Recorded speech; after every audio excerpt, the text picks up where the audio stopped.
So let's talk about some of the things. One of the first ways that we show deception. Habib? Habib and I are going to meet each other, and the first point of contact that you have with a person generally is the handshake. All right, now, I wanted him up here before I did this because I want you to watch, and we'll see if his body reacts the way I think that it will. How you doing, Habib? I'm doing good, thank you. You like that handshake? No. That was a fish. That was the worst handshake that you can possibly do. The handshake, because I just did that, so he only got my fingers.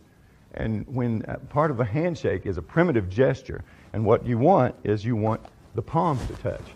Because when the palms touch, the reptile brain says, no weapons there, he's safe.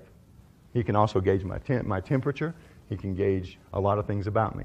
So that dead fish handshake is one of the worst things that you can do if you want to create a positive image of yourself. And we don't have any women here, but I would say the same thing to women. You know, used to it was the dainty handshake. Anymore, if a woman wants to compete in this world, they need to have a strong, firm handshake, just like their counterparts. But now, when you meet someone, there are 3 different types of handshakes that we perform. There's the regular handshake, a vertical, hands up, firm handshake. Okay, nice solid handshake. Now, if I really want to create rapport with Habib, what I will do is when I shake hands with him, I'll turn my palm up, or I'll offer my hand palm up, because now I have given him the upper hand.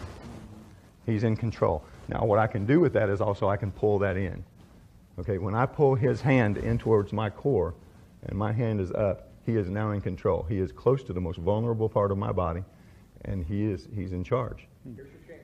And there's your chance to punch me right in the solar plexus and hurt me. But now, if one of the places where you'll see deception is somebody who wants to be an authoritarian, wants to be in control, and they'll come up to Habib, who's got a lot of superiority or a lot of experience over me, and they'll do that. Now, how do you feel about that handshake? Yeah, it doesn't feel comfortable. Yeah. I've got the upper hand on you. And if I push that in, it's even more uncomfortable. Oh, I see. You don't like that. I'm invading your space. Right. And I'm getting close to a sensitive area. So when you do that handshake, that direction of your palm, vitally important. And as a person who's wanting to build rapport with someone, now there are times when you want the upper hand. There are times when you need the upper hand. I'm sure that you've been in situations where you want to have that power over somebody. You want to take that. If you watch politicians are comical with this stuff because they always want the upper hand. And now what happens if I shake hands with Habib and he gets me with the upper hand? Now what I do? And he's not letting me roll that hand back over. I can't turn it back over because he won't let me because he wants the upper hand. Well, if you watch politicians, if they get caught in this, they'll do this. They do this. It's like a dance. And then he'll grab me by the arm, and then I'll move up to his shoulder. And we're doing all this crazy stuff with a handshake because we want the dominant position. It's just the point where you're almost hugging, trying to get